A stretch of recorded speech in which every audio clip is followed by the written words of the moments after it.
welcome to Navigating the 9 to 5. My name's Tess, and as usual, I'll be your host for today. Why do I always feel like a presenter when I say that?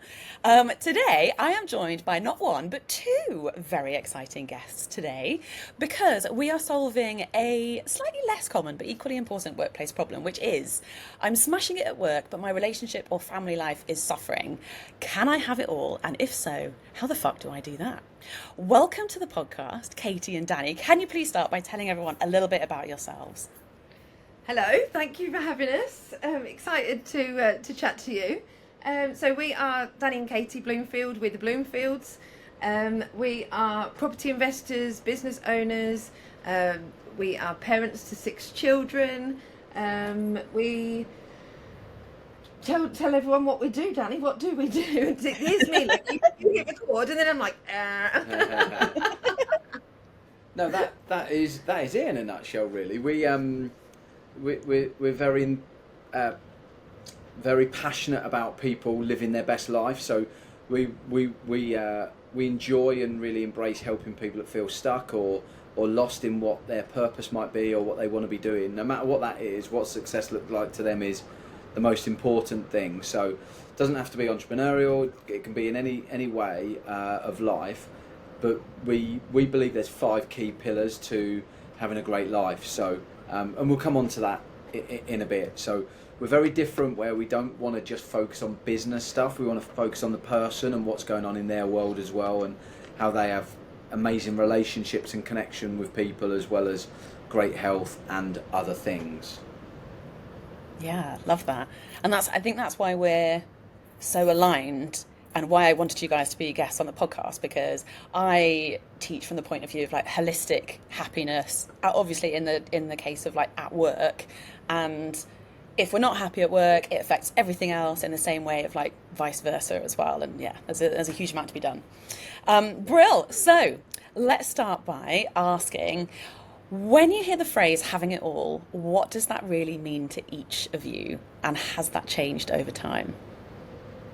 That's a great question, and it's something that we actually we talk about a lot, don't we, with our clients, and you know, when we in general conversations, people often use the phrase "you can't have it all," and we like to challenge that. And well, what is having it all then?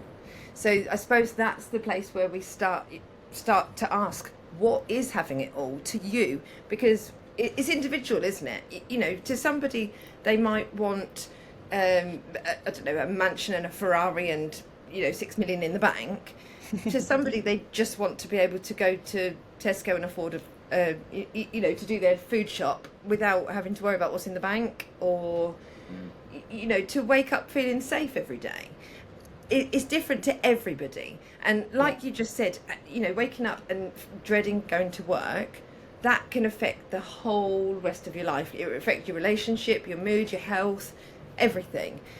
So to me personally, that's waking up with a feeling of contentment. Nice. And that I do every single day. Majority because of our relationship. Work causes stress. It does. We're in property as well. I'm not lying if I said that I never ever got stressed over work. But I think it's probably waking up with that feeling of contentment. The kids are happy, I'm happy, you're happy. We're all sweaty messes because it's so hot right now. I agree, and I think sort of my definition of having it all is what, again, like Katie said, what is it all for you? What does that look like? In the literal sense of having it all, that means we have real great hardship, we have richness, we have brilliant times, we have crap times, we have we can eat anything we want, but we have the perfect body that we want in the world. And so the reality of that actually is too many yin and yangs that doesn't work. But what does having it all look for you if you were talking about your key priorities of what would a 10 out of 10 life look like for you in certain life areas? Your relationship with your loved one or loved ones, work/business life, what does that look like? Health, fitness, body, what does that look like? Money, home, what does that look like, and then how do you get to that vision? That for me is the having it all. So I'll give you an example. We like a nice house and a really well kept house and what have you. So having it all is having that as well as working. So how do we do both? Well, actually, sometimes, and this is each their own, but having somebody to come and support you with cleaning maybe, or gardening or whatever, could be having it all, because I've got the house that I want and how it looks, but I can't physically do everything. So it's choosing the priorities and what you want. So we do believe you can have it all. You can have a great life. You can have a great, you can be in good shape, good health. You can be earning the income you want to earn, have great relationships.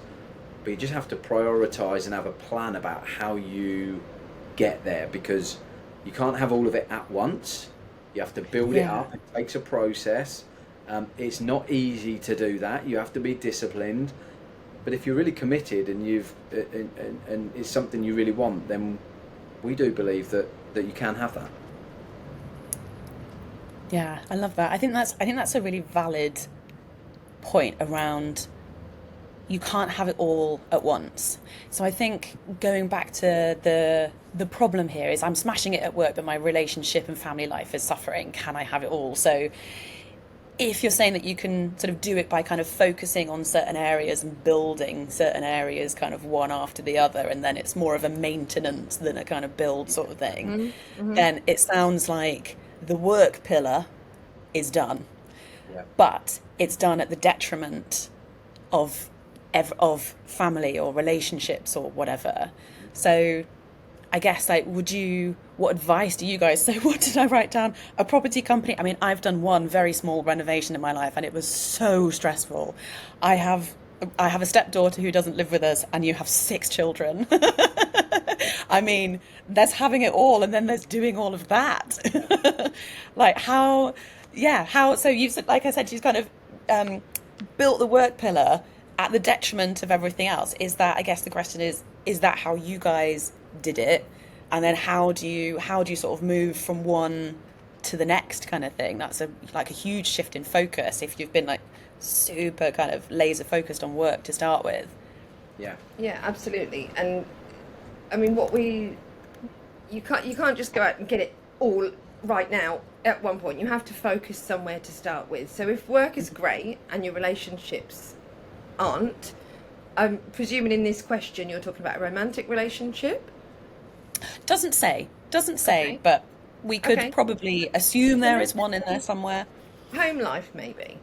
Yeah. I would get clear to start with. Well, what does that 10 out of 10 relationship look like? If that is what you're talking about. I mean, whether it's a home life or whether it's a relationship, whether it's a relationship with children or friends or whatever, what does 10 out of 10 look like with that person, the person in question? You know, how much time are you spending together? How do you treat each other? How do you think about each other? What's your physical relationship like? What does 10 out of 10 look like? And then does the other person have the same 10 out of 10 as you? Because if my 10 out of 10 is far different to your 10 out of 10, well, then we're both aiming for something completely different, aren't we? Yeah. We're not going to get the same.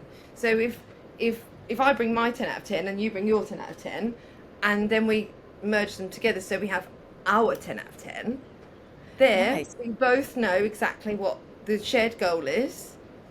We know then that we can break it down and look at strategies of how to get there. And something like that, I mean, it can get laughed at times, okay? I want to talk a bit about like personal strategies that we use and that we've suggested to people that we've worked with, families, etc.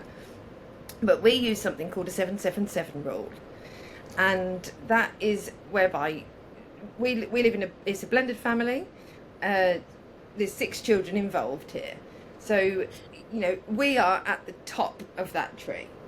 The top, that is the priority, because if we aren't okay, it will feed into the children. It will feed into the businesses. It will feed into our clients and etc. So we put our relationship as the priority. It's the one thing that is protected, bubbled at all times. Yeah. So the 7-7-7 rule means that so every 7 days we prioritise some time together. And it's a short time together, 7 days, isn't it? Maybe an hour, we go for a walk on our own, maybe take the dogs, we sit and have a coffee together in the garden. It doesn't have to be some big grand gesture. Yeah. Every 7 weeks, we have a bigger relationship. That was bullshit, wasn't it? We have a bigger, so we'll go on a proper dinner date or something, or we'll go and do an activity, or I might go and beat him at a game of darts or pool or something like that.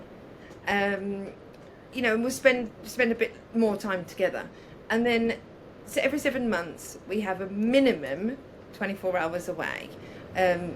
Luckily this year we had 5 nights in Egypt on our own, didn't we? Yeah. But on our own time away, there's just us. Now, for people who don't have children, or maybe people like yourself, you've got one stepdaughter, every 7 months to do that might sound like a long time. That doesn't mean it has to be 7. We chose that number because it works for us. You could say, right, I'm going to do it every 3. Maybe do it a bit differently. We've got a lot of children to relationships to service, haven't we?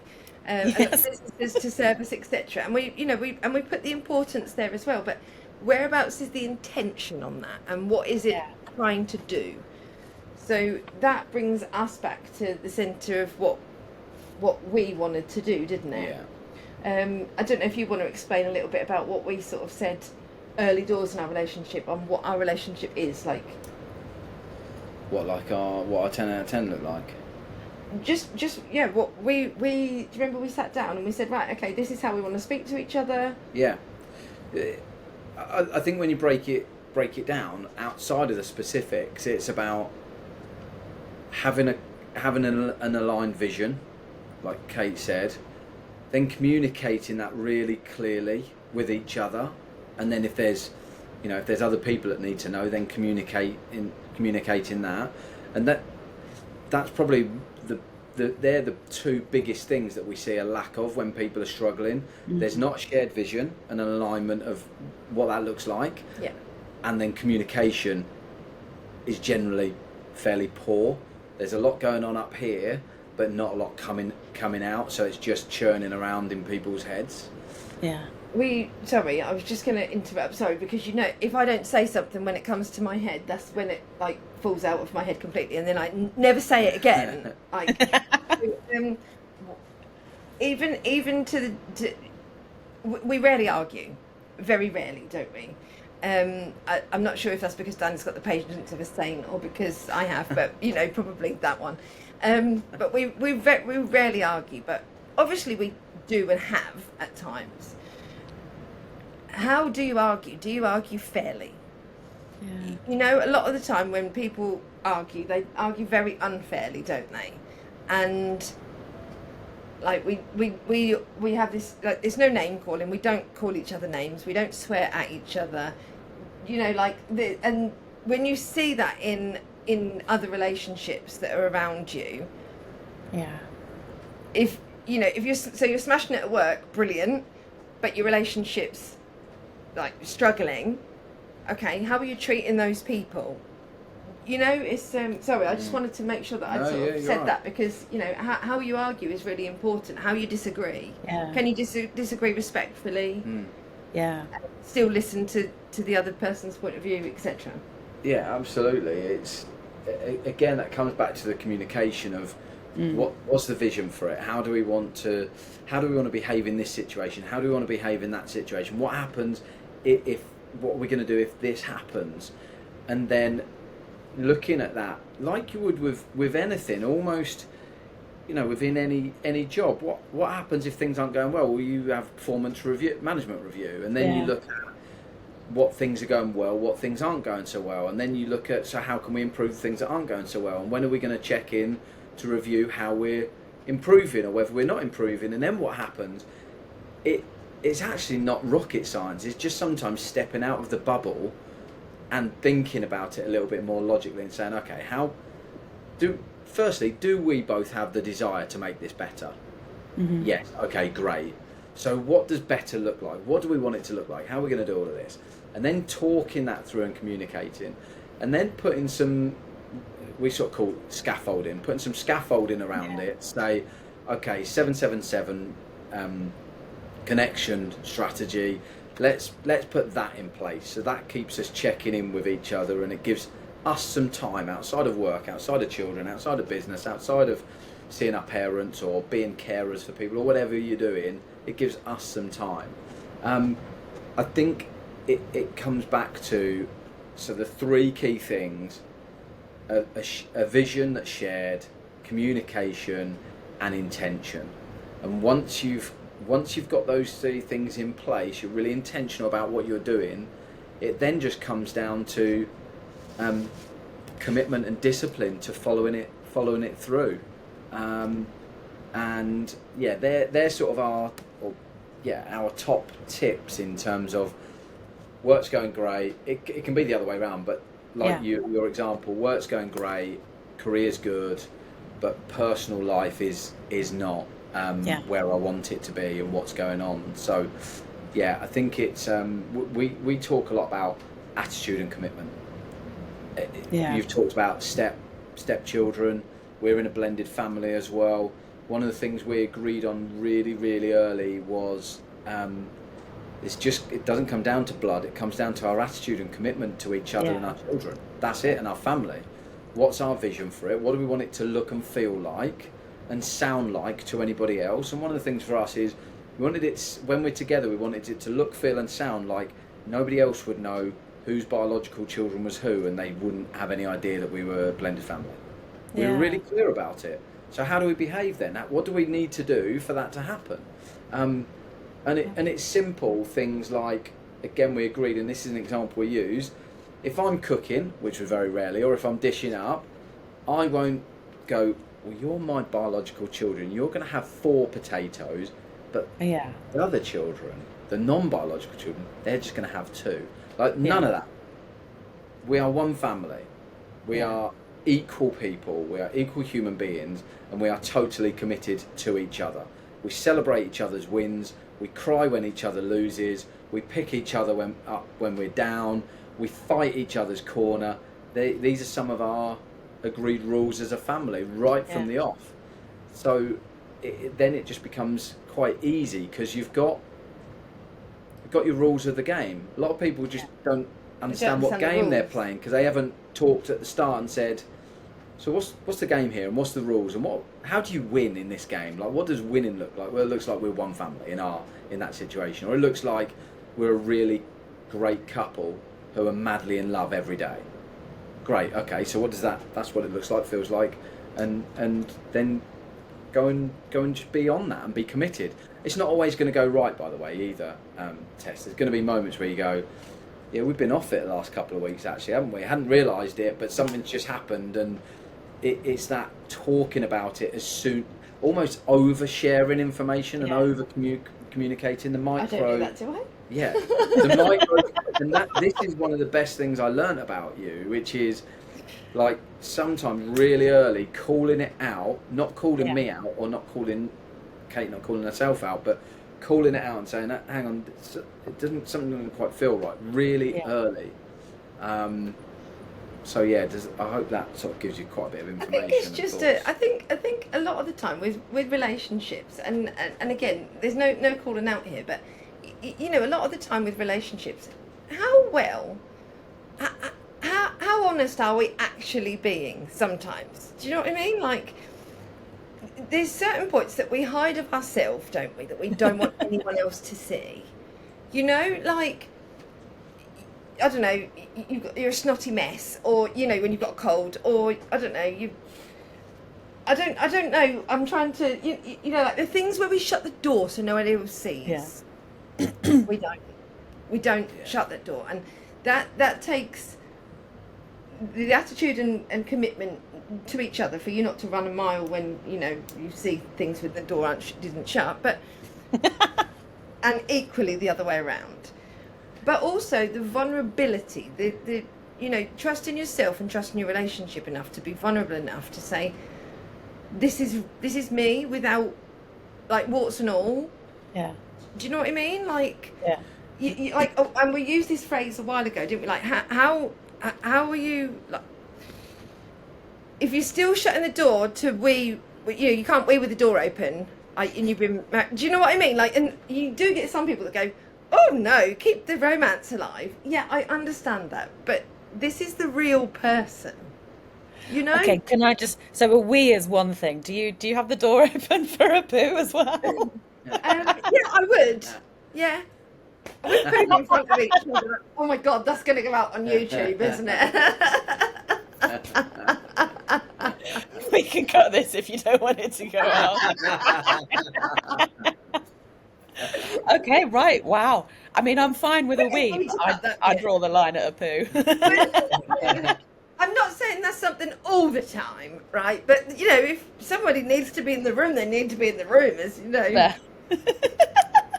Warts and all, and I mean warts and all. You know, is Yeah. at the most vulnerable times, and that's not always. You know, we're talking about toilet habits now, but you know, that's Because it's a comical example. That's isn't it's it? But comical, yeah. But as go an go a example. bit deeper than that. Go. Yeah. Do you know what? I feel a certain way at the moment, and I don't know how to get better. I feel cross with you right now, and that's something to do with something that happened 10, 15 years ago. I'm holding this resentment. You know, there's so much resentment that's held from people, isn't there? Like, Yeah. you know, I'm cross at something you did 6 months ago. Well, why are you still cross about it? Let's get over it. Let's talk about it. Yeah. Let's get over Talk it. about it. I think the point Yeah. that we really want to get across with this as well is it a lot of it is actually waking up. It is waking up and realizing what's going on, and if you were watching somebody else behave how you behaved, would you? What would that look like to you, or how would that feel? And I think sometimes it's easy to get so caught up in the emotion or the drama of certain situations, and we behave in ways that maybe we're not too proud of if we really thought about it. And then we become so determined to back ourselves up because Yeah. we want to Because we're prove that we afraid. were right. Yeah. And Yeah. and we then we just keep going deeper, and it can then rumble on and become this huge issue, which actually, if we'd have just stepped back and gone, actually I did that, but I'm not particularly proud of it, I apologise, I want to move on from that, or whatever it is, it's taking the ego out of it quite a lot of the time. And so there's a couple of things we've done, and we're just talking from personal examples and experience and stuff we've along the way learnt, experienced, read, seen, been taught, or now teaching and seeing what's working really well and what isn't. And there's a couple of things. We've shared quite a few golden nuggets, I hope, already. But things like no ego. So Yeah. we're just trying to win as a team. Yeah. It doesn't matter whether it's Katie's great idea or brilliant work that got something moving or did something with the kids or whatever, or whether it's me. It's just as a team we're trying to move forward, and there's no trying to compete or like, well, I did the washing up and the housework yesterday. Well, I took the kids to the park. There's none of that. It's like, as a team, how do we succeed as a team? Because we know what success looks like for us. That's another important point. We talked about some toilet habits there and other things. If that's not your cup of tea and that's not what success looks like for you, Then don't that do is it. absolutely fine. We're just, again, trying to share to the extreme the connection, the vulnerability, the behaving as one. For those that have got kids, which probably a lot of people listening to this will have, I often think about Daddy Pig in this scenario where he's lost the world record, the Guinness World Record for puddle splashing or whatever it is, and he's standing there and he's saying, I'm at one with the puddle, and it is the puddle You and must him have are watched that one. episode of Simply. It was just on recently, Okay, because Bobby I watched haven't it, yeah. seen that one, I don't think. And I think as the two of you, if you can become a one in scenarios, you're not losing yourself, you're becoming a better form of yourself as a one. You are both individuals, but where you're one team, how can you behave in that way? The one relationship, isn't it? You Yeah. know, and a lot of, you know, there's this like, oh no, I need to be myself. Well, obviously you're going to be yourself. You're you, but when you come together, that relationship, how does that stand in its own strength, in the best strength possible? Yeah. And I think, like we said it from the beginning, the vision, the alignment of that. What is that? What does that look like? Yeah. And then if you can remove the ego, you did this, I did this. Yeah. That causes a lot. And the next thing you were going to say was the blame culture, wasn't it? Go on. So another key principle that we work off, and a lot of these we're talking about the example of work life great, home life maybe not so great, and we're talking about in that scenario, but actually a lot of the stuff we're talking about is really transferable. It's mindset, really. A lot of it is just a mindset and attitude thing. So is taking responsibility and a no blame culture.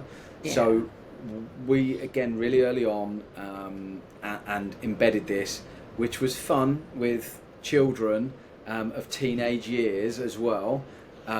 When you're talking to them about, remember, no blame culture in this house, and all they want to do at that age is blame because they want a reason, they want somebody else. Hormonally, there's all sorts going on, and the hardest thing when you're in that moment is to look at yourself first rather than just point fingers. But bit by bit, we just stayed consistent with boundaries like you would with a toddler growing up around the stairs or the oven or where they can go or walking home from school, or as it gets older, it's just boundaries, isn't it? And around bringing people back into, and ourselves has been, look, I said you did this, I apologise, we've got a no blame culture, I take responsibility for that actually, or the other person saying, hang on, I thought there was no blame culture. With everything we're doing, we don't blame each other and we just take it on the chin and take responsibility for our bit and move on. So there's all sorts within that, but again, this is a pretty powerful technique that people we've been working with, when adopted, it's been quite profound in terms of its impact. It's easy said, not so easily done. I was going to say, how do you do that, especially if there are people listening that are in the thick of parenthood, everyone's sleep deprived, everyone's doing a lot, and then but sometimes it might feel like one person is doing more than the other, perhaps because there hasn't been much recognition of what the other side is doing. But it is really tough once you get into that, I did this, you haven't done that, I've done more. Like, how do you sort of reset from there? Because it's so difficult once you're in the thick of that. It's interesting, isn't it? Because you can put it into whatever you want, put it into a team at work or whatever. For us, we need to make 100, right? We need to have 100, and people talk about being 50-50. 50-50 this, 50-50 that. It's not always 50-50. Sometimes Dan might come home. I've been out somewhere, I don't know, and it might be shattered, absolutely shattered, and he might say, I've only got 20. Okay, cool. I've got the 80. I can carry us today. I'm cool. I've got the kids. Go and put your feet up. I'll make you a cup of tea. And sometimes that might mean that I'm not quite feeling like 100%. Maybe I feel a bit low or poorly or whatever it is, and might say, look, I haven't got it today, I've only got 10. Cool, I've got the 90 I can take. And if he hasn't got it, okay, whereabouts are we going to get that from? Let's look at what we've got on, and so at home, for instance, let's put it just in a home scenario. You've got all those things, the kids, the washing, the ironing, the this. Okay, what can wait? What can wait? Because, again, go back to that vulnerability. Sometimes we just feel like we've got to have it all done now. And it doesn't all have to be done right now. The world's not going to end if that pile of ironing gets twice as big. It's not. No, it's not. Nothing's going to happen. Do you have what you need for the next day? Yeah, I'm sure, because we all have far too many clothes. Do we have what we need? Yes. Do that. And we have these seasons, don't we, where we will feel like super person, superman, superwoman. We will feel like that, and sometimes we don't. That's okay. But in regards to blaming like, if we remove the blame from that, tell me what you did. I don't want to hear what anyone, I don't want you to say, she did this, he did that, they did this. I don't want to hear it. I want to hear what you did. Yeah. What did you contribute to that, in positive or negative? You know, what did you contribute? You know, what did you do right? What did you do wrong? Because that's what a lot of people maybe struggle with. But I did this and I did this. Okay, well, what did you do wrong? Tell me everything. Yeah. And that's where, when we can start owning that, that there's a real magic in it. Yeah. There is a real magic in it, because you know, I know, like, we're obviously partners, life, business, in lots of ways we're partners, so we have to be very aligned on lots of things. Yeah. In somebody else's world, maybe somebody's listening to this and their partner isn't on board with it. How do you bring them on board? Well, first of all, a suggestion, a conversation. I've heard this. What do you think about this? Yeah. And if they know that's bullshit, not going to do that, then just start living it. Start getting on board with it yourself. When there is a conflict or something that comes up, you just live it. You take responsibility. You buy into the no blame culture. Come on. It's powerful. Mm. It's really powerful that if we can lead or be led, can't we? We can try and lead. We can't control anybody, and that, I think, is a key thing to say. That what we're talking about isn't saying you should control your partner or the relationship and your children. We're saying you might need to influence them with, if you really believe there's some good things here, in a way that if you're ready for that change and you really believe there's a different way of living and behaving, and you've had enough and you just want that happiness, that contentness, you want to live a life that feels full of love and joy, and you're energized, then go and get it, because it's possible for everybody. We weren't born like this. We didn't wake up at 20 years old and go, oh yeah, this, I was. like, suddenly, suddenly this happens. Like, it's a step by step, like 1% better every day, just tiny steps, and the compound of that is quite huge. The simple answer, I think, to your question of how, if it's not going well, how do you do it, is your vision drives everything. If your vision is powerful enough and you believe it enough, then there's a lot of things that are easy. Why are some people able to stop smoking almost immediately and others aren't? Why is somebody able to drag people up to the moon and others can't comprehend it? It's because of a dream a lot of the time. It's because suddenly they are thinking about something, and that dream and that goal and that vision becomes so powerful for them, and they are so aligned with it and believe it so much that every minute of their day, either consciously thinking or subconsciously thinking, is geared towards achieving that goal. Our brain's incredible. There's two main things about our brain. It can't do a don't, and it's teleological, which means it's end goal orientated. If I'm really committed that I want that, my brain will find ways, when I'm working in my subconscious brain, which is somewhere between 80 and 95%, 97% of our day. Our subconscious brain will find a way of making it happen, and finding ways of making it happen. So I do truly believe that if you are that focused on if you believe that vision enough, and this is where your vision part of how you want your life to work, and really what do I want my life to feel like and look like, and relationships. Some people can look at that time and say, oh, it's wishy-washy, it's fluffy, that stuff, like it's a waste of time, just go out and do it. But if you don't know where you're heading to, if there's no end destination on the map, what do we do when we get in a car or a pilot? Just like, I think I want to go somewhere, can you just drive and I'll tell you when I'm there? Like that, we never do that. But in life, we that happens so much of like, well, I'm not really sure where I'm going, so I'm just gonna figure it out, and just kind of, I'm just gonna go and do these things and wait and see what happens. And then lo and behold, people wake up 10 years later in a job that they hate and go, how did I end up here? Like, when I was that age, I dreamt of being that or doing this, or I thought my life was going to look like that. Yeah. And it hasn't. Yeah. And also, I think it's interesting, isn't it? Because there's a lot of people will have those goals and dreams and visions, maybe around work, right? Yeah. Or business or whatever. So maybe for somebody, you know, trying to get out of a 9 to 5.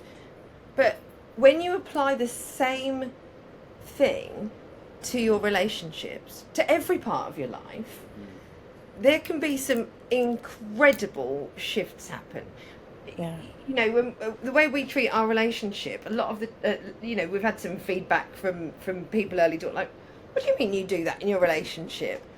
Yeah, we do. It's important to us. Like, otherwise, you know, what is the relationship? You're just both winging it. Yeah. You're not talking about what you want it to be like.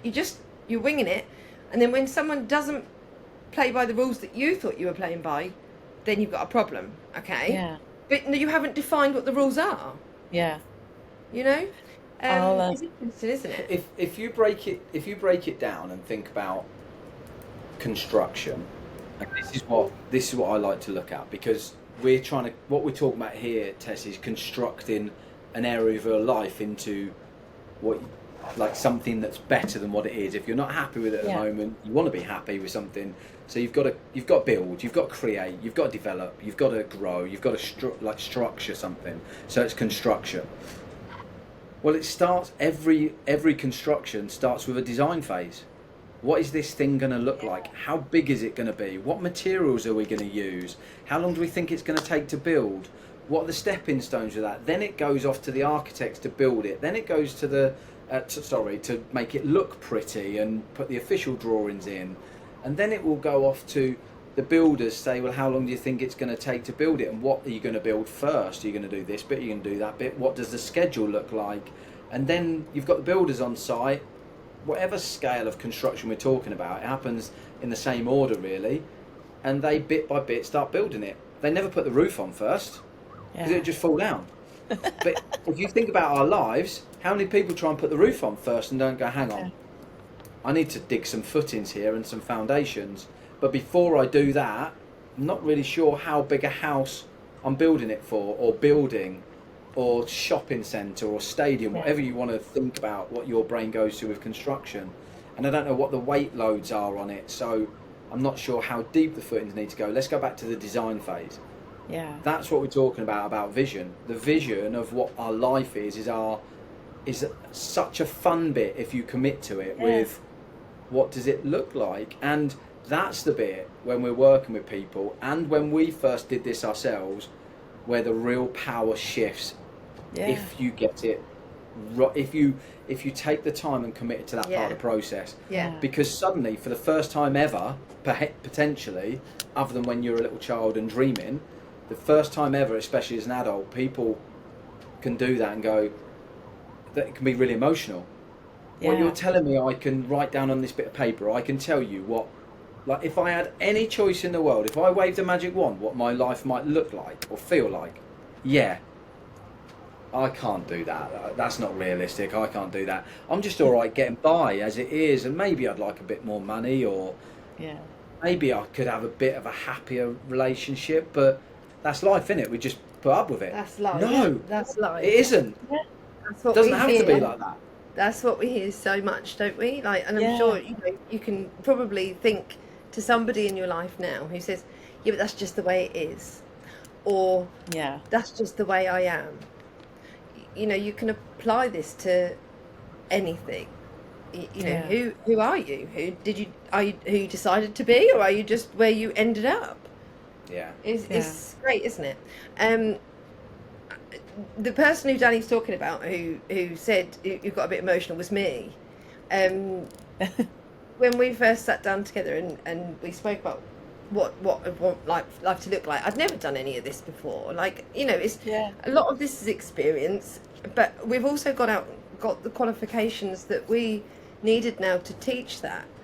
But I cried the first time somebody said to me, "What do you want?" Because I'd just been carried along with it. You know, I had my first child at 19. Yeah. 3 children, married and divorced before 30, and you know, I'd struggled for a long time with postnatal depression. And so when somebody actually came to me and asked, what is it that you want? What do you want your life to look like? I was like, I can't do that. I can't do that. You know, and that's like, you know, the emotion that you feel from that is crazy. So, you know, it's, and I never want to sit here and say it's just an easy thing. It's easy. It's not easy. And it is a process. It's a continuous process. So even once the house is built, you know, look at home improvements. You need to replace your windows every so often. You need to buy a new bed. You need to do this. You might want a big extension. Where you go to isn't where you won't just stop there. It doesn't just stop there. Yeah. You know, we look like, what do you want your life to look like at 85, 90? If, you know, if we're lucky to live that long, what does your life look like? Yeah. Well, what do I want to think about that for? Because if you want your life to look like this, you've got to nurture those relationships backwards. You know, work backwards. If you want to live this way, okay, how much money do you need for that? What's your health? You're not going to smoke if you want to live to that long, are you? You know, and I'm an ex-smoker, by the way, so I know how hard that one is. Ex/current. Whoops. Talk to me. We had this. Oh, sorry. We have this this analogy that we like to use of a baby being on a doorstep. Okay, you open your door one day, and there's a baby, newborn baby, sitting or not in a box. Let's say it's in a box on your doorstep. Look out the door. No one's there. Can't. What are you going to do? Right? It's not your fault that the baby is there right now. It's not your fault. But it is your responsibility on what you do next. Whether you can go and knock on next doors, take the baby there, you can take the baby indoors, you can ring the police, you can shut the door, you can do nothing. Whatever it is that you do, it's your choice on what you do next. Yeah. So, and I like to look at it like wherever you are right now, I want to forget about fault, just take responsibility for where you are right now and choose where it is you want to do next. Choose your next right move. I like that analogy. I love that analogy. So, if I'm taking responsibility, I want to set a vision. Ben, my husband's going to have a field day when he comes. I'm like, right, let's get the pen and paper out. We're doing a vision. And I am genuinely going to do this.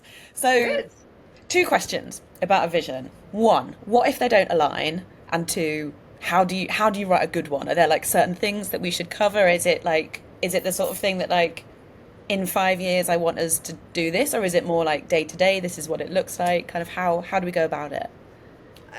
I would say first of all go away separately and write like what's it look like? What does it feel like? You know, when you leave in, like do you kiss each other goodbye all the time? Like is it, you know, because then even when you're a bit cross with each other, you will still do it. Yes. You know, what do birthdays look like? You know, just different just different things like what does it feel like? What does it look like? How do you treat each other? When you argue, how do you resolve that? And if they don't align, I would look for one thing that you do align on. Okay. What is the one thing that we can both agree on right now? Because if you're both wanting it to align, you will get there because there'll be a compromise on that. Because I will bet you bottom dollar that neither of you want it to look. What don't you want it to look like? See if you can agree on that. You don't want to shout and swear at each other, call each other names, violence, etc. You know, you don't want those things. So what have you got to add to that? I'd agree. I think this will look different for everybody, and everybody will naturally have a different time stamp in their mind of where they want to be for it, and so choose one that's for you. And if you're really not sure, like you've just said, Tess, maybe 5 years, or I always like to look longer, because then part of the how do we get there is breaking it down. So that's what we're going to look like there at the top of the mountain. But when we get up to the first quarter of the mountain, so in a year, for example, we want it to be a bit better, and here, and then that bit, and then that bit, and it gives you smaller milestones to then work to, but you know where the top of the mountain is. So I think that's really important. But and also, what does the vision look like? Again, what are the things that come to your mind first? So it might be, Kate's given some great examples with ours, and it might be travel, it might be what sort of parents we want to be within our relationship as well, and how we want to be with each other romantically, physically, communication wise, intimacy, all sorts of different things, the jobs we're sort of, the roles we're going to play around the house, etc., etc. I think we really like doing it separately first, and recommending that, because that's very interesting. Helps you learn maybe a little bit more about your partner that you didn't know. It also gives you some good things to discuss, because again, if we remember this concept of an attitude and commitment of, okay, as a team we want to win, so we're one team. So you bring this to the party because you're really good and strong at that, but here's some weaknesses for you. I'm really good at that, and here's a couple of my weaker areas. As a two, coming as one, do we sort of cover each other off, and we're better. So there was things for us where I came, for example, and I can't remember any examples because it was so long ago now, but I know there was stuff where I was like, this is what I want, and Kate was like, oh, I'm not sure really, because this is what I want. And I thought, oh, I'm not sure about that, and said, so why do you think that, what you said, and versus mine, what I've said? And there was some things where when Katie explained or talked it through and we chatted, I was like, actually, I'd never thought about it like that. I agree, that suggestion's better. I want to change now, so I'm like, let's tick, your one becomes our one, because that's better. And there's some where we're going, oh, not quite sure. I mean, travelling, one person might want to go away for abroad 4 weeks of the year, another one 2. Well, will we both be all right with 3? Yeah, we're both all right with 3. Great, tick. Another one in the middle. So it is about, how do we now bring these together and find the best version, and also be open-minded to, I might not be right about everything here, you might not be right about everything, so let's now chat about these and almost put our case forward as why we think that, and be open-minded to the other person's case for their one, and then we sort of talk it through and work out what we think is something we're both very comfortable and happy to have an alignment on. The key thing with it then, Tess, is being really respectful with it, and this is where the word commitment comes in. We're very good at, because we've learnt it, of once we agree that's the way forward, I'm not then holding, if that wasn't quite my one, for example, it was more Kate, I'm not then going to hold on to my one and say yes just because it's the easiest thing to do in that moment, but I don't really believe it. The key is talking that through until you're at the point where you really believe it. Because once you're totally in and committed, that's where the bit I talked about, I use giving up smoking as an example, or going to the gym 5 times, or doing a degree later in life, or whatever it is. Like, some of these things are hard. People only do them if they're really committed to doing it and they believe it's what they want to do and the right thing for them. It doesn't matter how intelligent you are, you'll never get a degree if you're not really committed to doing it and you just say yes because someone else wants you to. And if you do ever get that degree in that scenario, that is probably going to be the hardest prison sentence of your life and feel terrible, because you're just going to be grinding it out and doing it for someone else and you don't really want to do it. That's not a life that we're talking about worth living either. We want people to be truly bought in, energetic, waking up every day wanting to get 1% better than they were yesterday. We get really passionate about it, as you can tell. No, I love it. I am furiously writing notes, by the way. That's amazing. Well, there's I was just going to give you another little statistic, and that, I mean, you might want to cut this bit out, juice it. So with early on in our relationship, a lot of our friends keep, you're in the honeymoon phase. Well, we've been married 6 years this year, haven't we? So, I think we're out of the honeymoon phase. But anyway, there was a statistic that we found early on in our relationship that the average couple has sex on average 86 times a year. This is aged between 25 and 39. 86 times a year. Okay. And we were How like, many- okay. So that's like 1.4 times a week, right? Okay. Now, interesting, because when you start having conversations with people around it, and you're like, yeah, we haven't had sex in this long, or yeah, we have sex all the time, or, you know, blah, blah, blah, blah. So the average, okay?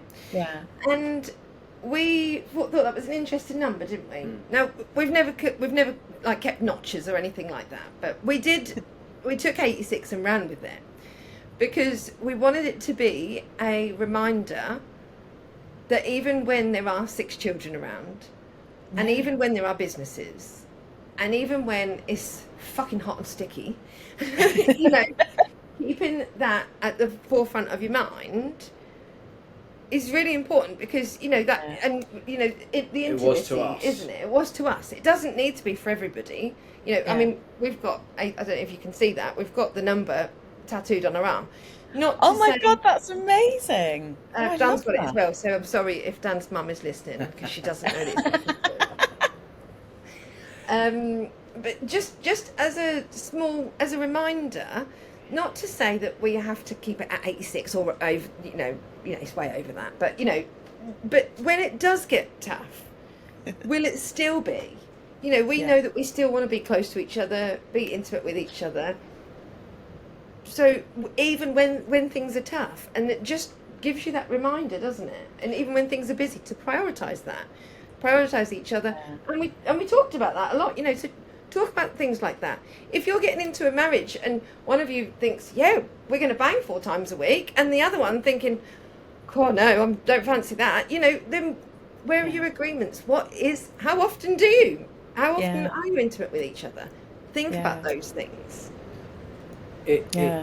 It's and like the tattoo, that's the different ways that you can, different tricks that you can use to keep it front of mind and fresh. Yeah, make it personal for you as well. It's not you know, about other people or what we do. What you know, mate, it's your relationship.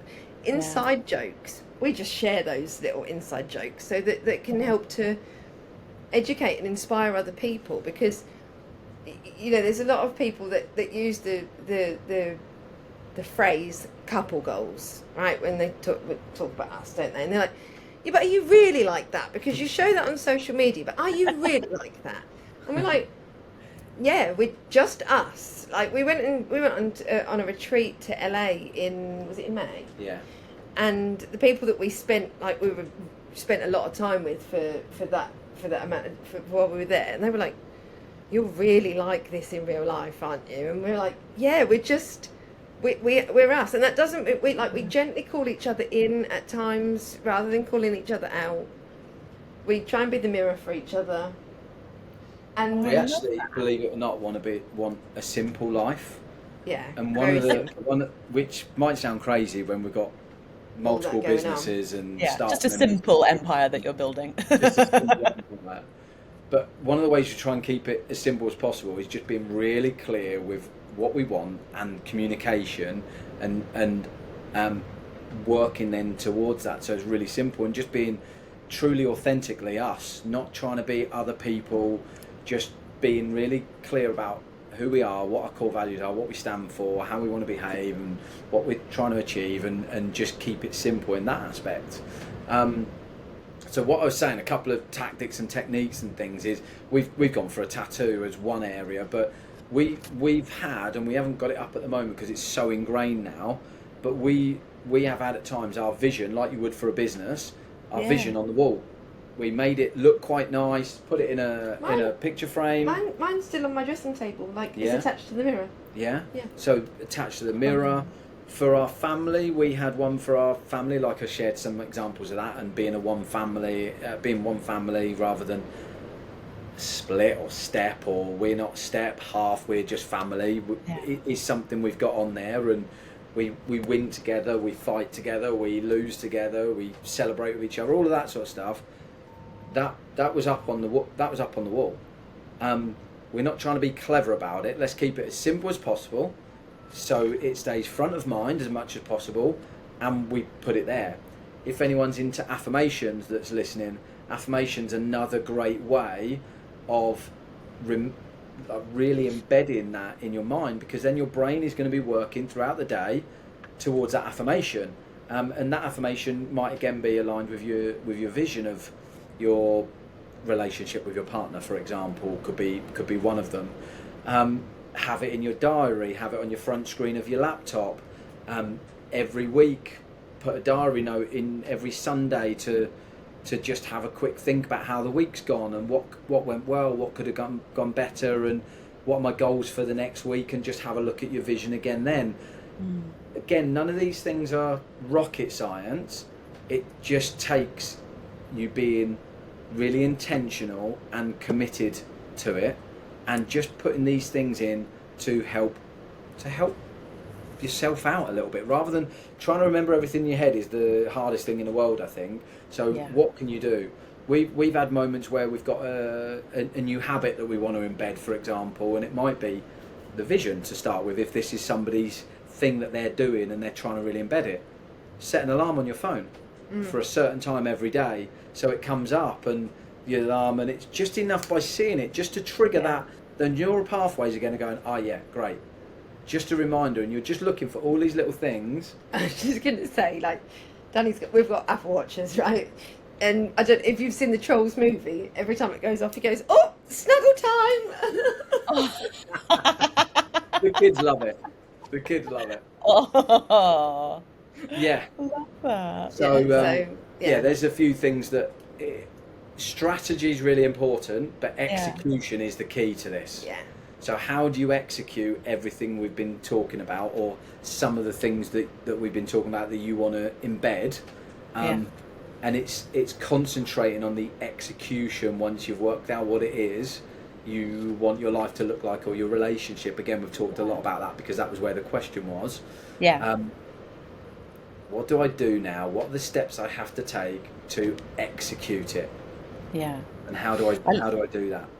I love that. Like I said, I've been writing a lot of notes, but I really love essentially kind of when you move from focusing on one pillar of life, whatever word you want to use for it, to another. Actually, it's just about using all the things that you already do, probably without realizing, but just moving them on to the next pillar. So like I said, vision, intention and communication, as well as attitude and commitment. So and the sort of the vision, intention and communication, well, the vision, I guess, is like the sort of strategy piece, and the sort of commitment and the communication is like the sort of execution of that. So I guess if you've been smashing it at work and you've neglected other areas of your life, the vision is kind of resetting on your priorities, I guess, isn't it? Once you know and you've agreed what they are, whether it's with another person or it might be in a different pillar of life like health or something, and you have got your own goals for that, then it's a question of building all the other stuff around it to allow you to execute to get to that level that you want to get to. That is exactly it. We have we've got our 5 pillars that we teach, which are the 5 key areas of life that we felt when we reflected on it that were really important for us and our clients. So they're money now, so income streams, what you're doing, wealth building, which could be businesses, property, investments, ISAs, pensions, stuff like that, which everyone should have as part of their workplace employer. Mindset, so growth mindset, health. Within that, mental as well as physical health is those things in there, and relationships. So they're the 5 key pillars that we work on. But the strategy to embed all of that is used our power formula. So P stands for purpose. So if you're looking at, we've been talking a lot about relationships. So within relationships pillar, what is my purpose? What does that vision look like? What do I want it to look and feel like? Then O is organisation. So how do I organise now that purpose? How do I break it down? How do I put things in place to make sure I'm on point? How do I put... we even have, within our relationship, we'll even have checkpoints in the monthly and quarterly where we're like, right, So how's things going? And it will be almost like a there's a business structure to it to a degree, because actually, why do the biggest organisations to have the biggest profits, the best efficiency, the best productivity? Why do they have all of these things in place for that reason? Yeah. So if we want our lives to be really productive, to be really efficient, to be profitable, and by profit in our life I mean happiness and joy, it's not reinvent the wheel. Let's just copy what some of the best organisations in the world do. Yeah. So I got to O. Yeah. W is wellness. So how do we look after that well-being, wellness? E is environment. What does my environment look like? Yeah. My energy within that environment. Is it conducive for what we're trying to achieve? Yeah, James Clear, Atomic Habits, all that redesigning to engineer the behaviour you want. Love that. Yeah, absolutely. Changed my life, that book did. Oh, what So a book. good. Yeah. The principles are unbelievable. Yeah. And R is results. So what results are we seeing? So measurements, KPIs, checking in, evaluating. What results are we seeing? Are they what we wanted? Are they not quite there yet? Are we overachieving? And then we almost that then loops back to the purpose again with, right, the results, are they meeting what our purpose said? And then, you know, as you're going through, it's almost, right, let's just slightly tweak this, and then we go through the process again. So that is a really great formula to execute all of your hopes and your dreams and your vision of what your life will look like. I absolutely love this. This is ridiculous at the age of 38 that I spend so much time thinking about like my vision and my strategy for my business and my working life. Why have I never done this for other areas of my life? Like particularly for a relationship, I find, I guess, in my experience, you might be more likely to set yourself a goal like at the gym or something. But in a relationship, it's not something that you would do, but actually, like the reason that a business is so successful, or knows where it wants to go and can measure if it gets there, is because it does all of these things. My husband is going to get such a shock when he walks through the door tonight when I'm there with my pen and paper and clipboard. And asking him, how many times do you want to have sex this year? Yeah, 86. Minimum. Yeah, but it's interesting though, isn't it? And I've just lost what I was going to say. Oh, what was I going to say? I can't remember. Okay. Oh, go on. I was saying about how you set a strategy for business, but you don't for relationships. How unusual that is, but actually, I cannot remember what I was going to say. Sorry, that does happen sometimes. So you're absolutely right, and sometimes it's so simple we miss it and think, actually, that actually sounds so simple. Why haven't we done that? I mean, it's a great question. Why haven't we? And it just we're not brought up with that, are we? I don't think we're not brought up with it, and we're really passionate about changing the game with this because we believe. Whilst we also said right at the start, can you have it all? Yes, we believe you can. And these are the strategies that bit by bit, you can't have it all to start with and at once. You've got to build each of them up. But through a life business plan, almost, a life plan, that's how you do it. Because you've got one life. But a lot of people, we departmentalise, I've got my work life here, and then I've got my personal life here. And they're totally separate, they don't ever mix. Well, we sort of call bullshit a bit on that, really, because this whole sort of work-life balance thing is just a life balance. It's a flow. How do you want your life to flow? So there's times, and because we own our own businesses, we're able to sometimes have more freedom because of that, and sometimes we don't. But with freedom, the kids are at sports day, we want to go and watch them, so we're going to have that time off, and we're going to work at a different time of the day or the night, whatever it is, because that's our life flow, our life balance. That works for our life. It's not business there, personal there. It's what do we need to do? What does our timetable look like? What are our commitments? So our life flows really nicely and we can achieve everything we want to achieve in that day, week, month, year, quarter, year. So I think if you find a process that works, and we've talked about power formula and breaking it down and the construction metaphor of how construction works and design phase and what have you, if you just look at all parts of your life, money and savings and building wealth as part of that, as well as relationships and what have you, then it's really consistent. You're using the same tools throughout all of your life and just having a different focus on a different area, which makes things simple again, because it's like, okay, I've got a purpose for that part of my life, I've got a purpose for that part of my life, and I've got a purpose, and right, organisation, how do I think about that and that, and it just becomes habit and routine, and quite a simple formula to break it down, because the key is trying to break it down in measurable steps, but micro steps that feel comfortable to you, whatever that is, so you can move through the gears and achieve the stepping stones, rather than going, oh shit, I don't know how to get from here to here, so I'm not even going to bother because it just feels like too much. So it's breaking it down. So yeah, I think that is again, the book The Slight Edge, brilliant book for it. Just The Slight Edge.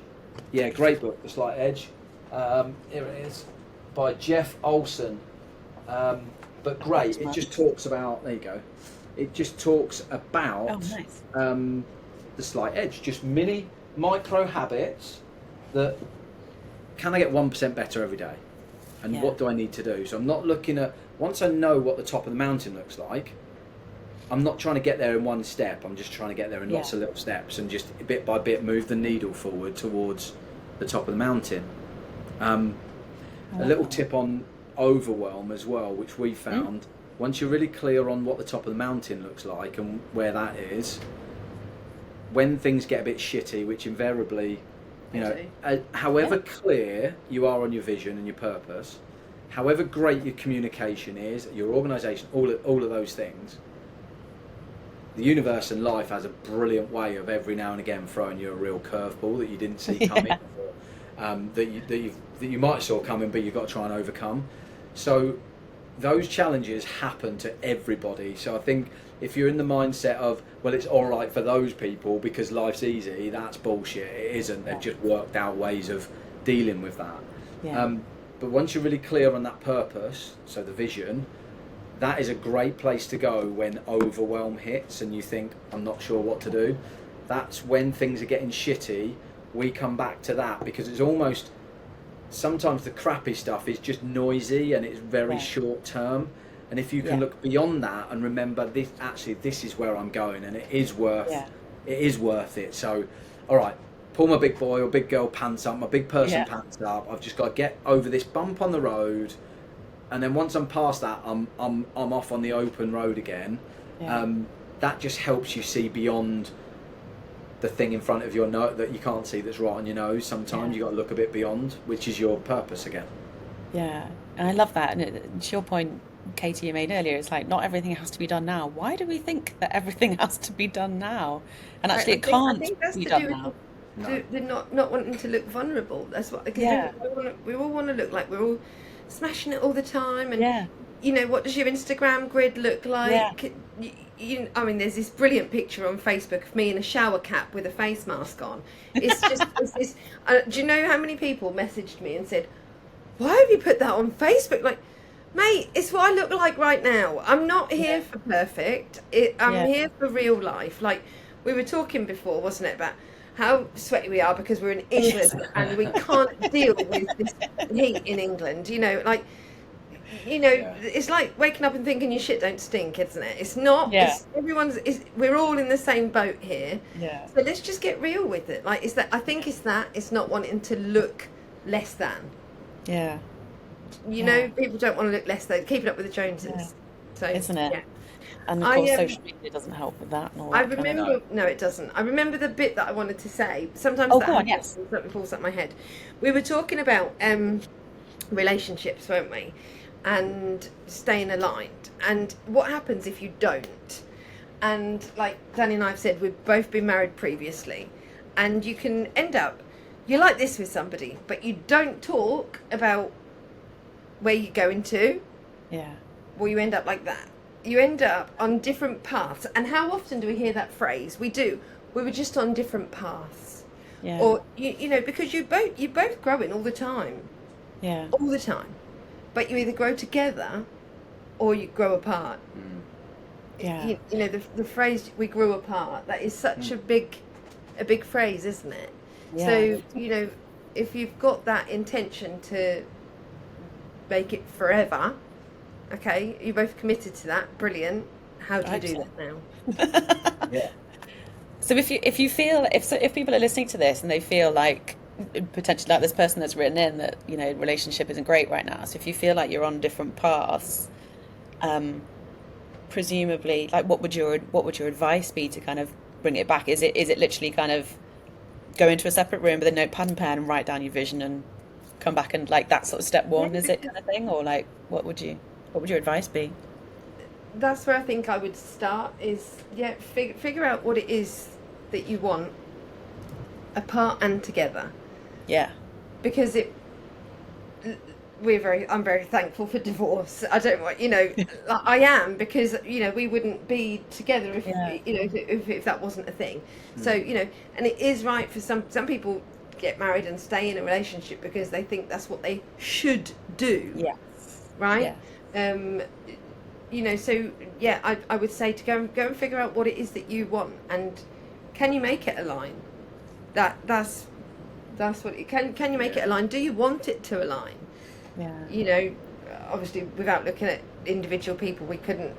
You know, that's what my initial advice would be for that. I agree, and we're not sort of pro divorce or pro staying No. together. We're sort of pro what is the right What's the thing right for thing that for you? person to live how they want to live and be who they want to be.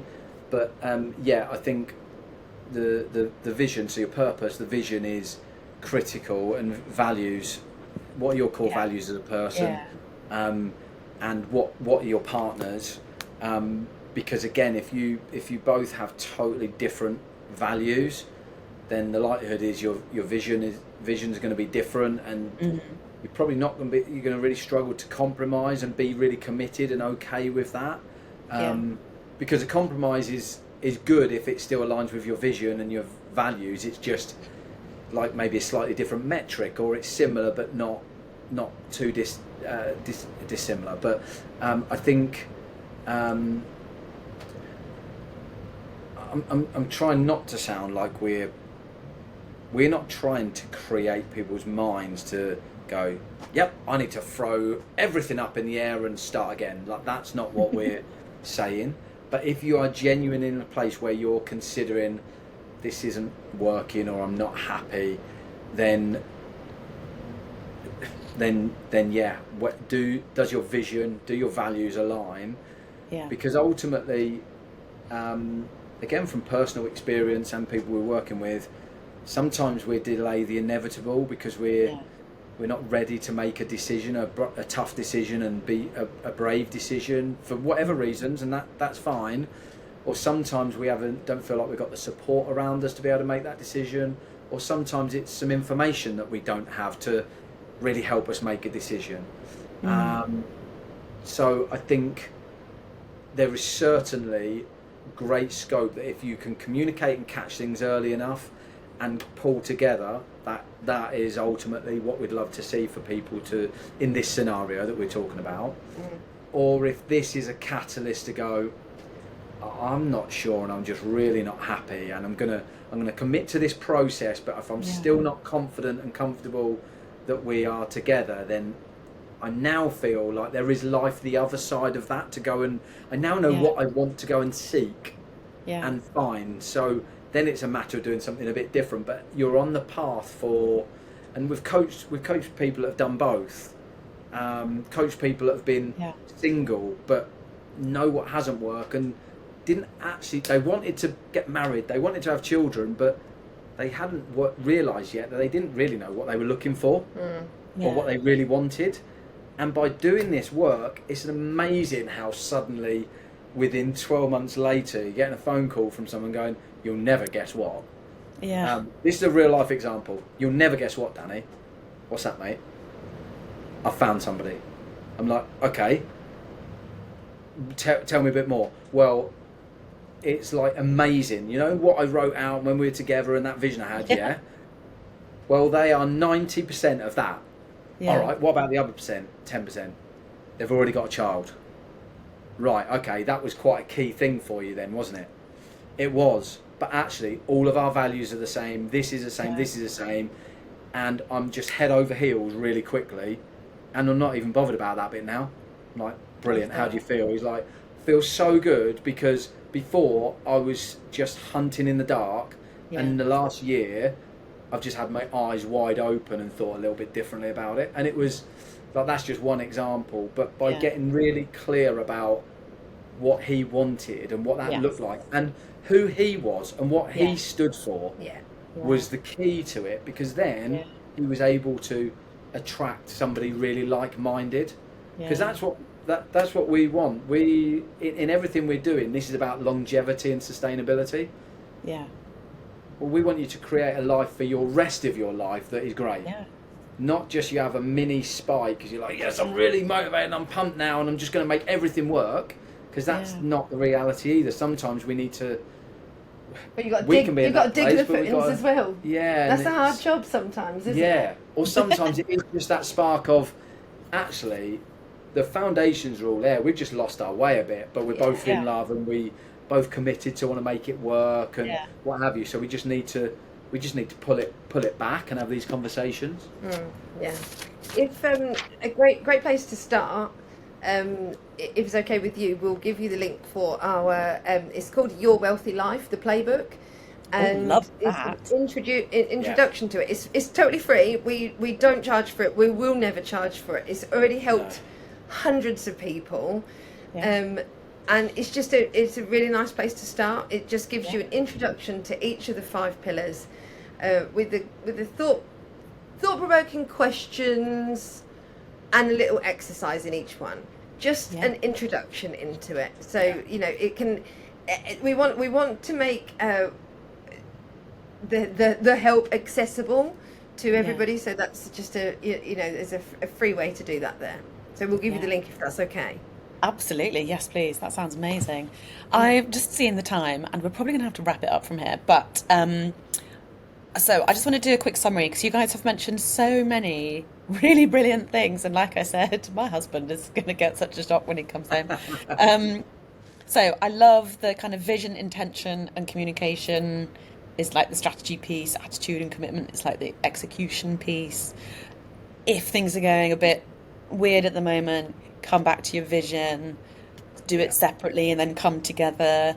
I really like the idea of like, don't concentrate on the stuff that doesn't align, start positively with what does align.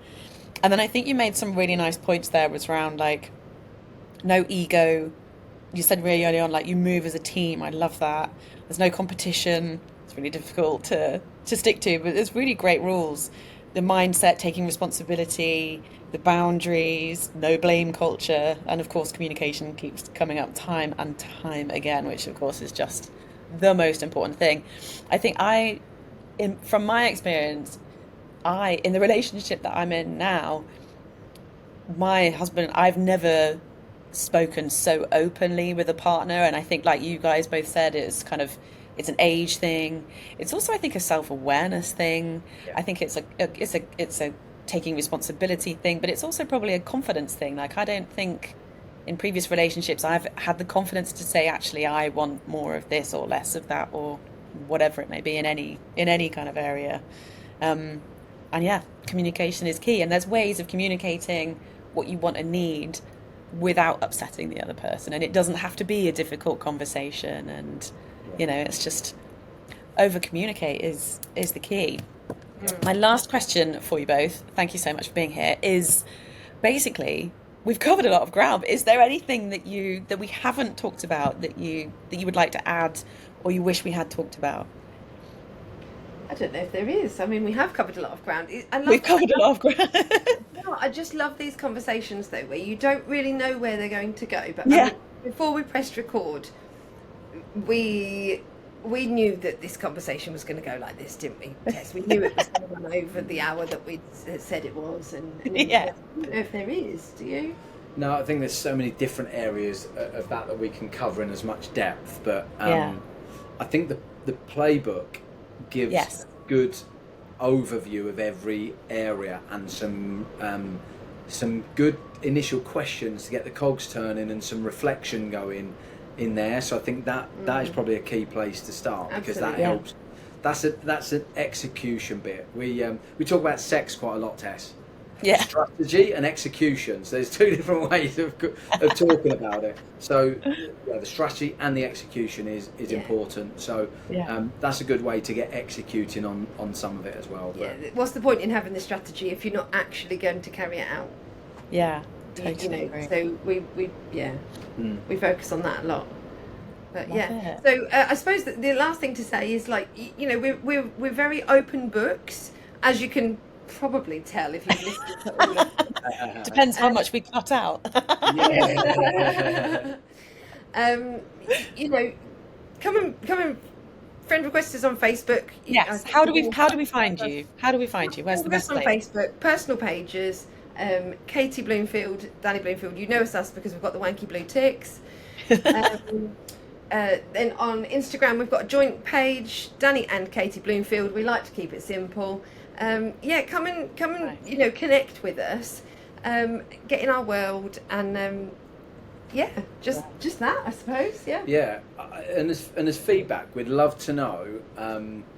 We've heard some of yours, Tess, because you've read some of it back to us and some of the notes.